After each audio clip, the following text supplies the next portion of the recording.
Alrighty, what's going on, guys? It is Cauldron and welcome back to the Cauldron channel. And today we're going to be covering power and how to get it, as well as how to use it inside of PixArk. So without further ado, let's go ahead and let's get right into it.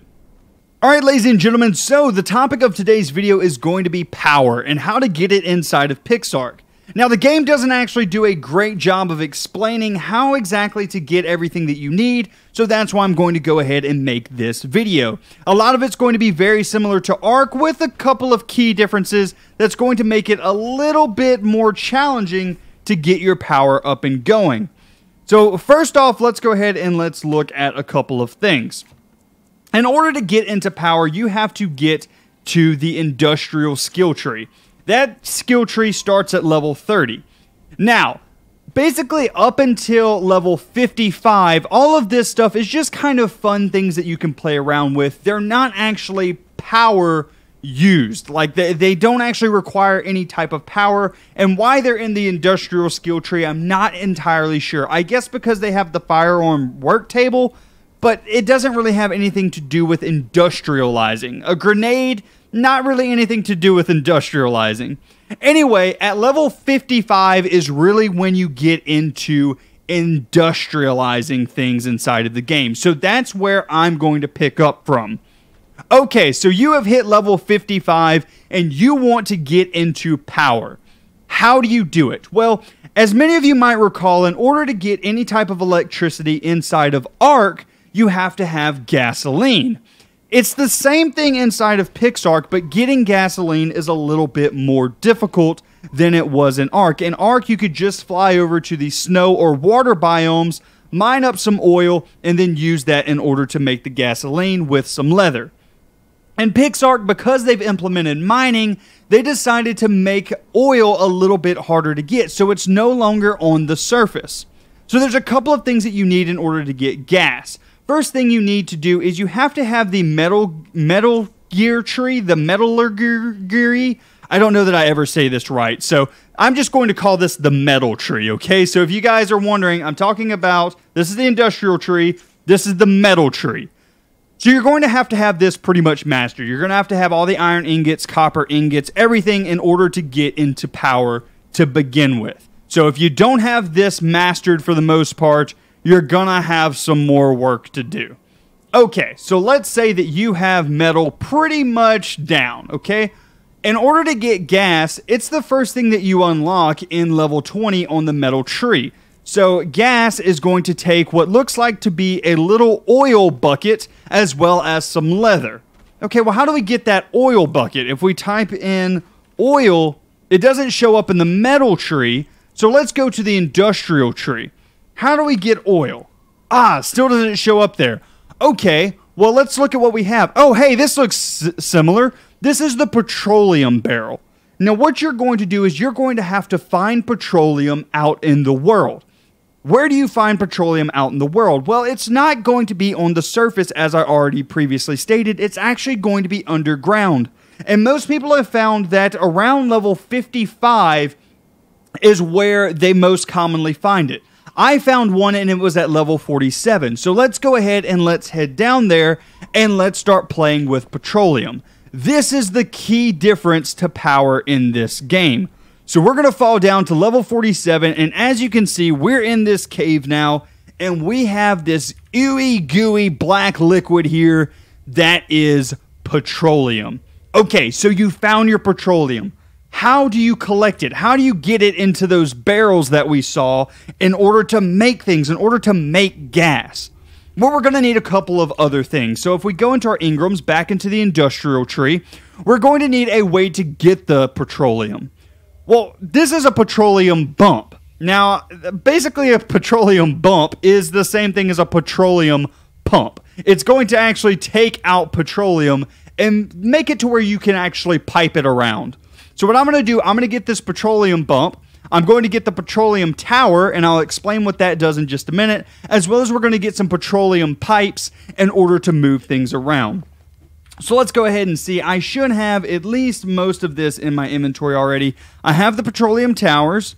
We're going to need the pipes. I have a couple of those. So the only thing that I need is the bump. I'm going to go ahead. I'm going to cheat that in. Bump. There we go.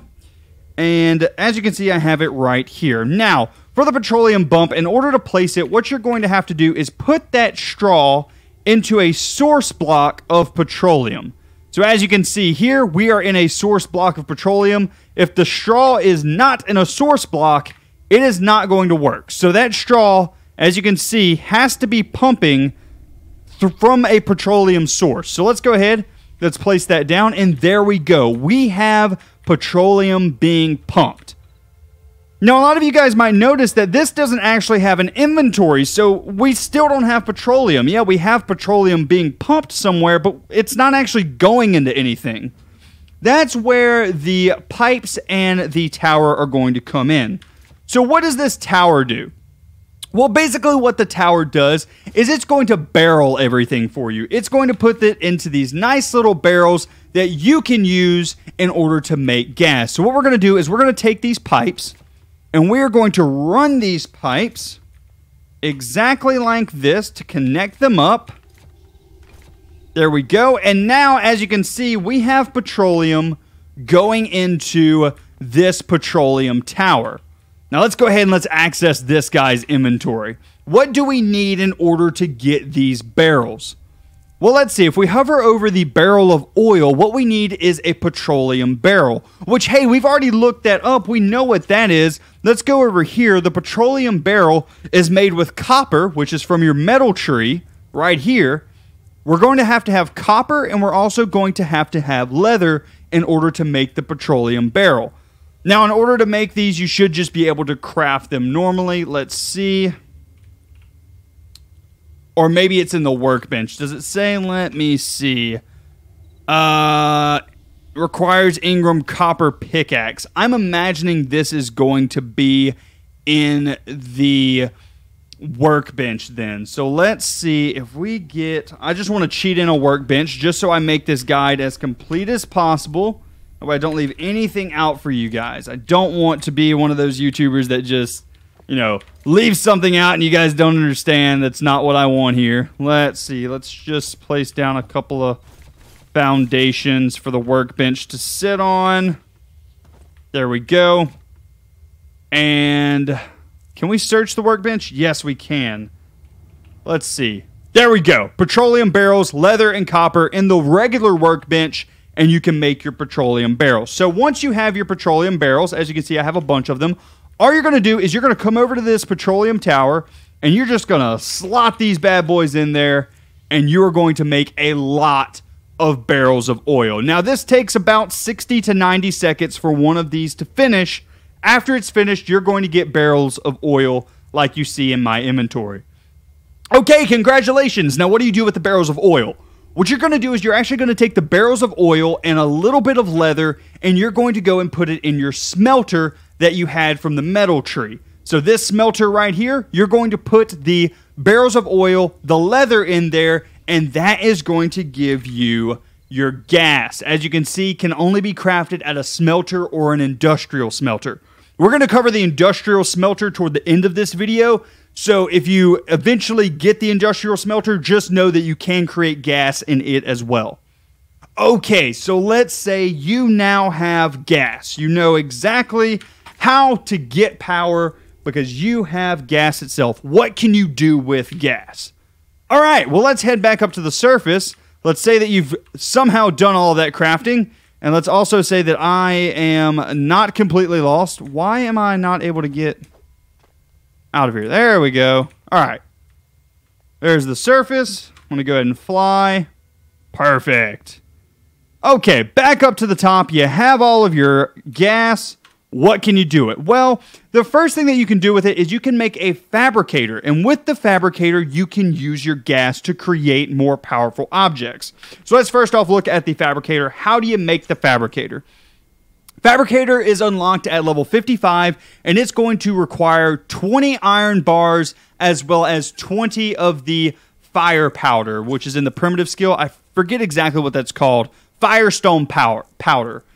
So you're going to have 20 of each in order to create this. And it also requires the workbench because you need the workbench in order to make the fabricator. The workbench is the same thing that we used down in the cave below. Okay, so you have your fabricator. What can you do with it? Okay, this is a little bit interesting. What you can do, the fabricator is unlike some of the other things in which it can actually take gas itself. It doesn't need a generator to power it. So what I'm going to do is I'm just going to split this stack here, and I'm going to put the gas directly into the fabricator, and we can turn it on, and we can start crafting things. But before you turn it on, this works exactly like Ark. If you turn this on, it is going to use gas whether you're crafting or not. So, unless you're ready to craft, do not turn on this fabricator, or else you're just going to blow through gas even when you're not using it. So don't leave this guy on while you go out to tame animals or something like that, because your gas is just going to be depleted. Okay, so let's just make something here. Let's show exactly how this works. So let's make some of this polymer. Obviously, you can do all kinds of things. You can do chainsaws, you can do different types of pickaxes, you can even go so far as to getting different types of generators, such as the Raptor power generator, which is kind of late game, but it is a really cool thing that you can do inside of the game. But let's just start with something basic just to show you guys how to use the fabricator in case you guys are unfamiliar with it from playing Ark. Okay, so what we need is bone, ash, and clay. What I'm going to do is I am just going to spawn that in. So let's go ahead, bone, ash, if I can type correctly today, and let's just make 10 of those. And then let's also get some clay out, and we'll also grab 10 of those. Okay, so we have what we need. I went ahead and I turned it on just by clicking E, and now as you can see, we have about 6 hours worth of gas in here. Okay, so that's a pretty long time, but it's not going to last forever. Let's go ahead, and this can actually pull directly from your inventory, so all we have to do is hit craft all. Now notice if I hit close down here, I'm going to turn this thing off. This fabricator is no longer running, which also means that I cannot craft. Turn it on, and I can craft all of them that I have the recipe for. So that's something really interesting. Basically, in order for you to understand the fabricator, just don't run it if you're not crafting something. If you're not using it, turn it off just like so, and now you're not wasting your gasoline. Okay, what else can you do with gas? Fabricator's cool. You can make all kinds of different weapons and stuff, but is there any other uses for gas? Of course there are. You also have the power generator. What does the power generator do? Well, what it does is it's going to take gas, and with this gas, you're going to be able to power things around your base. Well, what's something that you can power? One of the things is something like a refrigerator, which is super useful. Okay, so we have our fuel in here. Let's go ahead and turn on the generator on.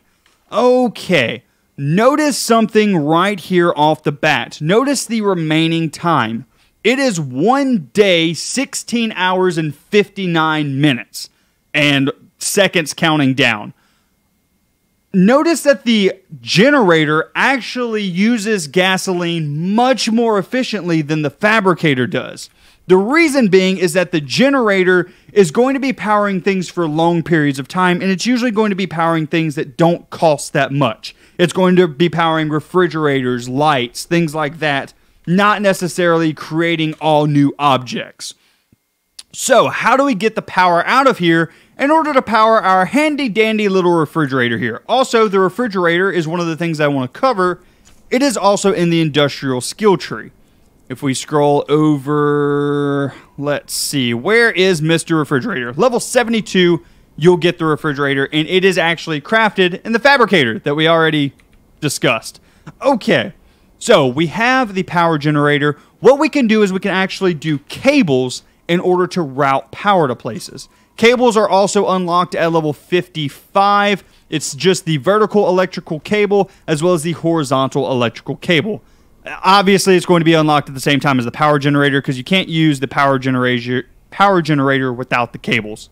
Okay, so you have the cables, you have the power generator. What else do you need? Well, the last thing that you're going to need is going to be something called the junction box. So let's go ahead and let's read what this guy says. An outlet for an electrical grid. When connected to a generator via a wire, it provides power to all nearby electrical devices. So this is a little bit different than what Ark was. Ark, you just wired things directly into the object that you wanted to power. With this, you're going to have a junction box, and I'm going to show you kind of how it works. Okay, so let's go ahead, and I don't know that I have any junction boxes spawned in. I do not. So let's go ahead and let's grab a couple of those. Junction box, and let's just grab one. That should be plenty. Okay, so we already have our cables here. I'm going to go ahead, I'm going to hook up some cables directly from this power guy. Go ahead, and I'm just going to run them this way, kind of over toward our refrigerator guy. All right, so let's show you what the junction box does. Now, another thing that I want you to notice before we get into the junction box is if the generator is on, the cable is actually going to be a blue color. If we turn the generator off, the cable becomes a gray color. Turning it back on turns it blue. So that's how you can tell if your generator is running or not. Now you add the junction box to it, and there we go. It can power blocks that are a good ways away from it. I'm not entirely sure how far away because I've moved this refrigerator all across this platform, and it seemed to get somewhere around 2 to 3 blocks, just kind of depending on the angle. I think it must be like some type of circle. But as you can see, it does power at least 1 block away, and it powers the refrigerator. Okay, what does the refrigerator do? Well, this is actually one of the most useful items in the game. Anything that spoils or anything that has a spoil timer, it will actually save it for longer. So let's check out this meat that I just took out. Right now it says, ooh, I think our spoil timers are broken, ladies and gentlemen. Why are our spoil timers broken? Let's see. Can we fix the spoil timers, please? Oh, is it because we're in cheat mode? It shouldn't be. Quick taming, blah, blah, blah. I don't have time stop, do I? No. I don't know what's going on. Time stop. Time go back on. Now is it working? No. Why don't we have spoil timers? Very interesting question, Killer Drone. I have no clue. I'll tell you what, guys. Let me log out and relog back in, and I will bring you guys back in just a second. All right, ladies and gents, we are back, and I think that the glitch actually happened because I set the time to day. I logged out, logged back in, and it's magically nighttime, so we're just going to not mess with it for right now until we are done with the spoil timers. Actually, it doesn't look like it even matters. The spoil timers are still broken in this map. Okay, so I guess I'm just going to have to explain to you guys what the refrigerator does without the spoil timers. Actually, let me see. If I spawn in more meat, let me just test it. This is for science, baby. This is for science. Go ahead, grab out some more meat. Is that going to get a spoil timer now? Yes, okay, this one gets a spoil timer. Nice. Okay, so as you can see, the spoil timer is at 9 minutes and about 45 seconds, right? What you can do is, since this refrigerator is powered, I can just take this meat right over here, put it into the refrigerator, and as you can see, now the meat is not going to spoil for 8 hours instead of just 9 minutes. So that is a huge increase, and the meat is going to last longer. Now, you can do this with more than just meat. You can do it with meat, you can do it with berries, you can do it with kibbles, which this game doesn't really have kibbles right now, but you can do it with eggs. You can do it with anything like that. Anything that has a spoil timer, you can put it in a refrigerator in order to make it last longer. Okay, so what else can you do with power? There's so many cool things, and I'm so excited. All right, so let's go ahead and let's take our gas back out of here because we don't really need this power generator right now for what we're going to do. Okay, let's get into some more efficient stuff.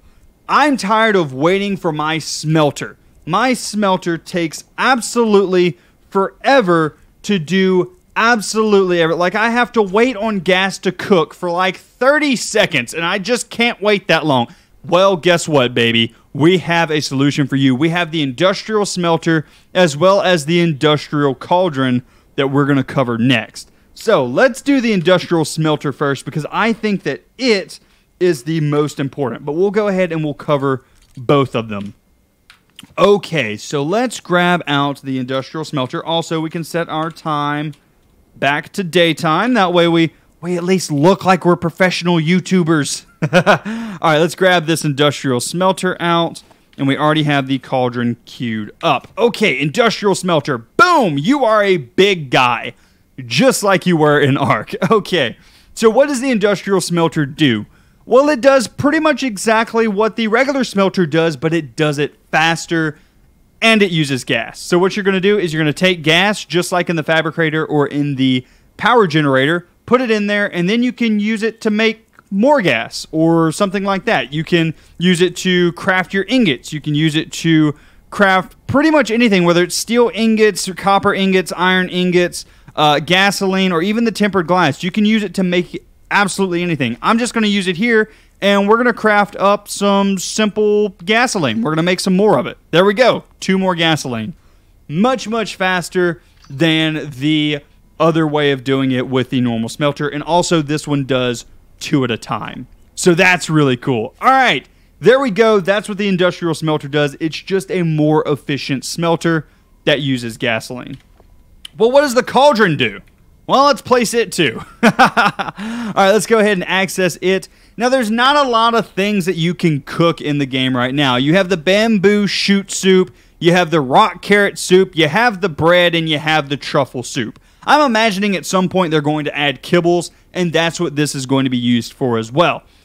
So let's go ahead and let's just show exactly how this works. You're going to use gasoline in the fuel, just as always, and then you're going to add in your water bag and your bamboo shoot, which I do not have a full water bag right now. Let's actually go and remedy that. Where is some water? Let's fly over. Excuse me, but I need water. I know the second that I hit the water, I'm going to stop flying. There we go. We have water. And can we go up? There we go. Fly again. Flying around this game is so much faster, especially for videos. I love the whole creative mode system that they made here. All right, so we're going to go ahead and turn this guy on, access the inventory, and we can make ourselves a bamboo soup, which is going to be super fast. Now, obviously, if we have more water bags, we can make even more of them faster, but I only did one for demonstration purposes. Excuse me, I am kind of stuttering a lot through this video. But hey, there you go. There's the industrial cauldron. Now, this is the basics for all of the industrial skill. Literally everything is either going to be made inside of the Fabricator. All of your lava helmets, lava boots, all of your scuba gear, all of this is going to be made inside of the Fabricator, and all of this is going to be improved with the other things like the industrial smelters, the power generators, things of that sort. So really the only thing that has changed massively from Ark itself is the actual collection of gas. That's something that changed, and that's something that I had to figure out because the game doesn't explicitly tell you how to find petroleum. Okay guys, but that's going to be it for me today. I just wanted to give a basic overview of exactly how power works in the game. If you guys did enjoy, be sure to leave a like, as well as if you're new around here, be sure to subscribe. Oh, this has been a long video, and it's actually taken me 5 times to record this, so if you did enjoy it, if you found it helpful, please leave a like. Anyway, guys, that's going to be it for me today. I hope you enjoyed, and I will see you in the next one. You guys have a great day.